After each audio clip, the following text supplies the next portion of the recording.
Kukai shops for Tan Songyun right after filming Netizen melt over sweet gesture. In a city washed golden by sunset, Kukai steps out from the studios where lights gleam and cameras rest. He carries a simple bag over his shoulder. The moment is soft and alive with possibility. He has just finished filming a scene with Tan Songyun, and the day has folded its wings around them. But Kukai does not head home. Instead, he turns his steps toward the little market square where shop doors beckon like old friends. The wind carries scent of warm stone and jasmine. He passes by lanterns strung overhead. Their glow like whispered invitations. He tastes the air as one tastes hope, sweet and sharp. He arrives at a flower shop where petals blush coral and ivory. He picks a single bloom, its fragrance faint as a memory. He closes his eyes thinking of Tan Songyun, knowing that this flower might carry more than fragrance, more than color.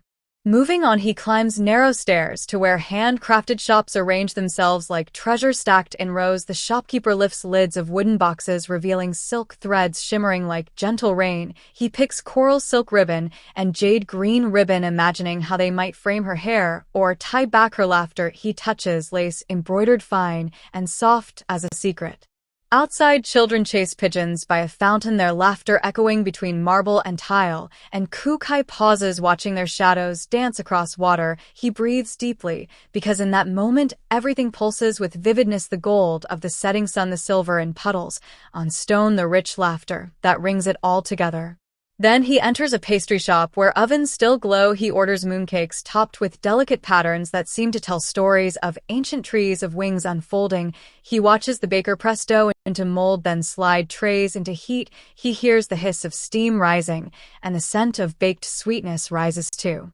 He chooses pieces wrapped in paper printed with blossoms and birds. He imagines Tan Songyun reading the pattern unfolding in her hands. He imagines her smile soft and wide. Outside the pastry shop, the sky deepens to violet edges. The lamps flicker on across the square as twilight spreads its arms.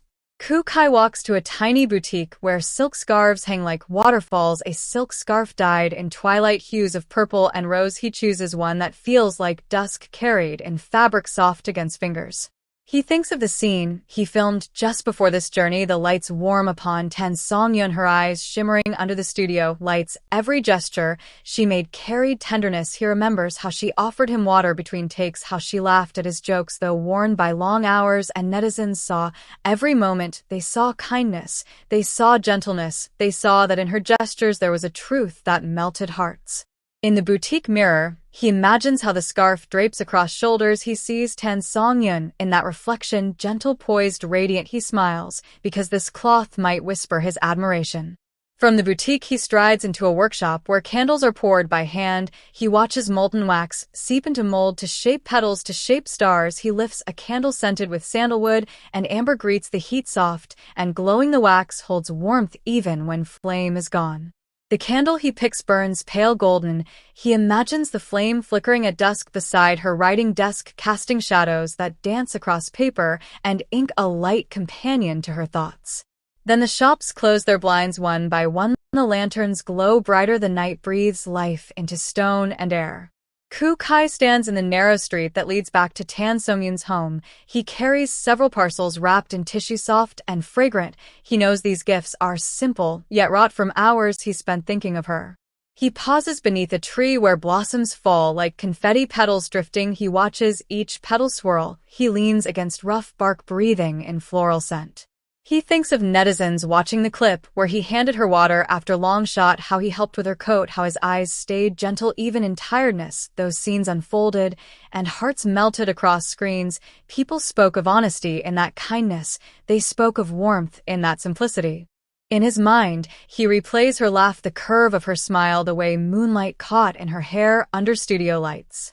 He walks on through street lamps glowing like lanterns hung to guide pilgrims. He reaches her door with gifts in hand, flower fragrant and tender, silk ribbon soft as dusk, mooncakes, sweet echo of tradition, candle flicker, longing, scarf hues of twilight. He rises on tiptoe, knocks softly. The door opens. She stands framed by warm light from inside. The world behind her fades. Kukai offers first the flower, coral petals trembling in his grasp. She takes it, eyes widening. She lifts the scarf, next soft folds hesitating. He drapes the silk around her shoulder. She breathes its texture warm, her face illuminates. Then he opens the box of mooncakes. She smiles at ornate pattern, at scent rising. He offers one. She takes a bite. Sweet softness melts on tongue. He hands candle. She watches flame glow. He sees it in her eyes like reflected hope. Night holds its breath around them. Street silence save distant rustle of leaves and soft hum of city lights. They share moment, unscripted, unsought, yet inevitable. Netizens who witnessed earlier moments online are now flooded with images of the ribbon fluttering from hair, of film stills capturing her laughter, of petals falling behind Ku Kai's silhouette, of candlelight across her face.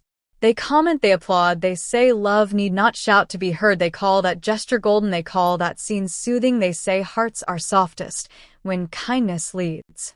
Inside that room warmth radiates, helly gentle glow of flame, soft echo of moon outside, her smile, honest light that fills space.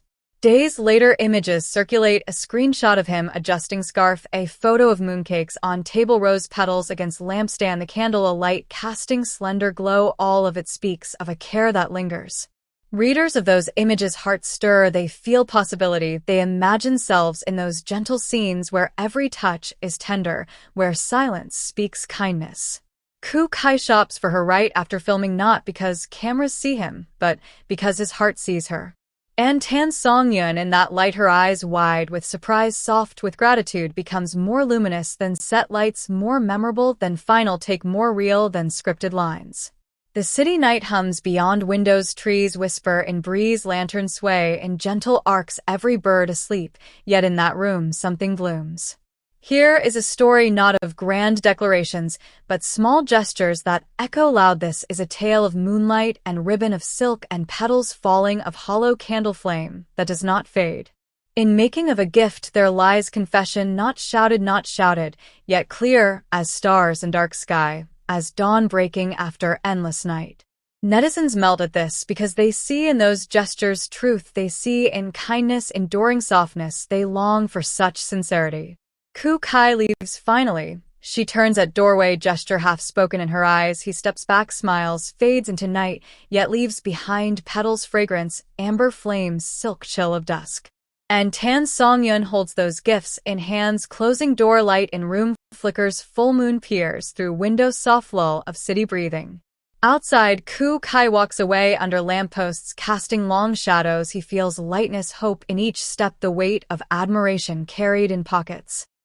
Netizens in feeds write poems, they draw pictures, they share gifts of moonlight, they quote lines about giving rather than taking, about seeing rather than being seen. This story spreads like fragrance carried by breeze, gentle yet undeniable, moves hearts unseen across screens, across distance. In scenes thus conjured, kindness reigns, tenderness becomes hero, simple soft gifts shine more brightly than spectacle. Of all the dramatic moments, of all the epic gestures, this one lingers. For Ku Kai shops for Tan Songyun, not for applause, but because in her presence, in his thoughts, she deserves petals, ribbon, scent, and flame. And she, in accepting gifts, beams not for show, but because her heart understands. That is the magic, that is the scene people melt over, that is story that remains when cameras fade, when lights dim.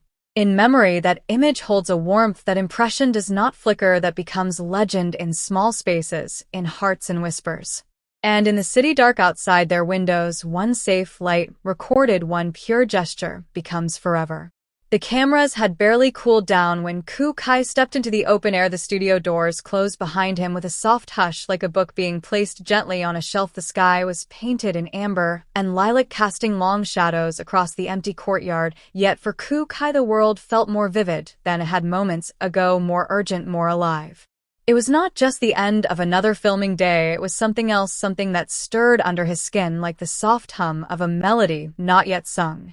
He walked with purpose down the narrow side street where the city breathed slower, where street vendors were just beginning to light their lanterns, where the perfume of roasted chestnuts and cinnamon pastries danced in the breeze. He passed a boy holding his grandfather's hand and a girl feeding pigeons crumbs shaped like hearts, but Ku Kai saw none of it. His thoughts were painted in the soft lines of Tan Songyun's smile, in the gentle weight of her gaze. The corner flower shop came into view, a place with faded paint on the wooden beams and wind chimes that sang to the rhythm of the breeze. The florist recognized him immediately, but said nothing. She only nodded and stepped aside, letting Ku Kai enter the small universe of petals and possibilities. Rows upon rows of blooms greeted him, each one a story in itself. Lavender for quiet loyalty, white lilies for grace, peonies bursting with a bold language of admiration, yet his eyes landed on something simpler, a single spray of baby's breath wrapped delicately in parchment paper, almost invisible, almost silent, yet undeniably beautiful. He picked it up, held it in his hand like a promise, small and clear. From there, he turned left down the stone pathway, where an old artisan had set up a pop-up booth for hand-painted fans. The designs were nothing short of magic. One was adorned with koi fish that seemed to swim across the fabric. Another held a night sky scattered with constellations, but it was the fan painted with the silhouette of a girl reading under a peach tree that caught his attention. He did not need to wonder why. It reminded him of the way Tan Songyun would curl up in the corner chair, between textbook in hand, laughter barely held at the corner of her mouth. The artisan wrapped it with a quiet reverence, as though knowing it was not a purchase, but a piece of someone's heart being entrusted forward. A few blocks ahead, the scent of sweet rice and jasmine drifted toward him. He followed it to a tiny tea shop lit by hanging lanterns in deep shades of plum and indigo. Inside, the shelves were lined with glass jars, filled with dried leaves and blossoms. The owner, an elderly woman with kind eyes and silver hair, spoke softly as she brewed a sample cup for him. He tasted the tea, slow and deliberate. It was made with chrysanthemum and goji, subtle but rich, like a memory not easily forgotten. He bought a tin and asked for it to be tied with string, not ribbon. He did not want the glamour, only the sincerity. He stepped out into the cooling night, the air tinged with the distant melody of a street violinist. He paused in the square where fountains whispered secrets into the evening breeze. There was a stall selling handmade notebooks, the kind bound with leather and etched with quotes in careful script. Ku Kai flipped through one of them and stopped at a page that read, "Some moments are not meant to be spoken, only remembered." He purchased the notebook without another word. The wind picked up slightly, curling around his collar like a question he had yet to answer. The streetlights shimmered like stars brought down to earth, each one flickered, as though in sync with his heartbeat.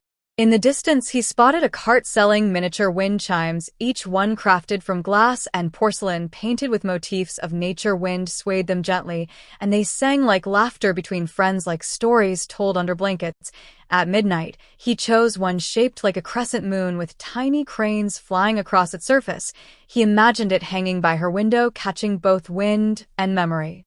By now his arms were filled with objects small in weight, yet heavy in meaning, each one chosen not for price, not for spectacle, but because in them he had found reflections of her quiet beauty, strength wrapped in grace, thoughtfulness written in silence. He made one final stop at a bookstore tucked between an apothecary and a bakery. The shop smelled of old pages and orange peel, and somewhere in the back someone was playing a soft piano melody. He wandered through rows and stopped at the poetry section. He found a book with pressed flowers inside, poems hand-lettered in both Chinese and English. The pages felt soft from time and touch. He opened to a random line and read, "If I had nothing but the sky, I would name every star after you." He closed the book gently and added it to his collection. As he stepped back onto the street, night had fully draped itself over the city. Lanterns swayed like fireflies above his head, casting shifting patterns on the ground. A couple walked past him holding hands. A dog barked somewhere in the distance. A taxi rolled by with its windows open, music pouring out soft and slow. Ku Kai adjusted the weight in his arms and looked toward the hill where her residence stood. The walk would take 10 more minutes, but in his heart the distance felt wrapped in wonder, each step a beat closer to something unsaid but deeply felt. Not once did he pause to consider if this was too much or too little. Not once did he wonder what others might say. For him, this was not a grand gesture. This was not romance written for the cameras. This was a moment for two people, woven through small truths and quiet timing. He imagined her opening the door, her hair pulled back loosely, her eyes surprised, her voice soft with laughter as he handed her each item: a flower, a fan, a notebook, a chime, a book of poems, tea that warmed the soul. He imagined her understanding without words that everything he brought was chosen with the same care she gave to every scene, to every line, to every smile she offered on and off screen. The city did not cheer, the sky did not explode in colors, there were no paparazzi, no flashes of fame. But for Kai, none of that mattered. Because in that one evening, in the flicker of lantern light and the hush of sleeping streets, he had written her a love letter with knowing no confession was needed. The answer was in the rhythm of the walk, the thought behind each item, the pause before the knock at her door. And in that pause the world stood still.